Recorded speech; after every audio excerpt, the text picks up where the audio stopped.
হযরত আনাস রাদিয়াল্লাহু তাআলা আনহু বলেন, আমি ১০ বছর প্রিয় নবী সাল্লাল্লাহু আলাইহি সাল্লামের খেদমতে হাজির ছিলাম। ১০ বছর রাসূলের সকল কাজেই, সকল কর্মে আনাস রাদিয়াল্লাহু রাসূলের সাহচর্য ছিলেন, রাসূলের খেদমত করেছিলেন। সেই আনাস রাদিয়াল্লাহু বলেন, এই ১০ বছরে একবারের জন্য আমি আল্লাহ রাসূলকে দেখি নাই, আমি আগে সালাম দিতে পারি নাই, উল্টো রাসূল আমাকে আগে সালাম দিতেন।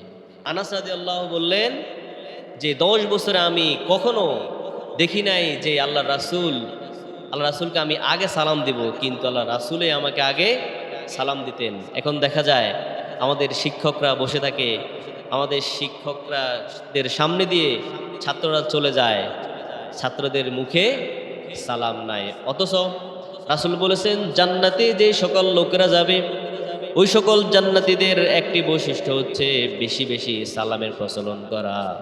তাহলে আজকে থেকে এই হাদিস অনুযায়ী আমরা বেশি বেশি সালামের প্রচলন করব।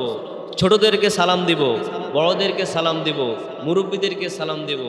যে যদি একটা গাছ অতিক্রম হয়, একটা দেওয়াল অতিক্রম হয়, অতিক্রম হওয়ার পরে আবার দেখা হলে আবার আমরা সালাম দিব। পারবো তো ইনশাল্লাহ?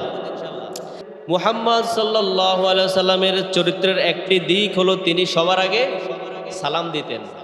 রাসূলের যে টোটাল চরিত্র, এই চরিত্রের অন্যতম একটা দিক ছিল তিনি সবার আগে কি করতেন? সালাম দিতেন।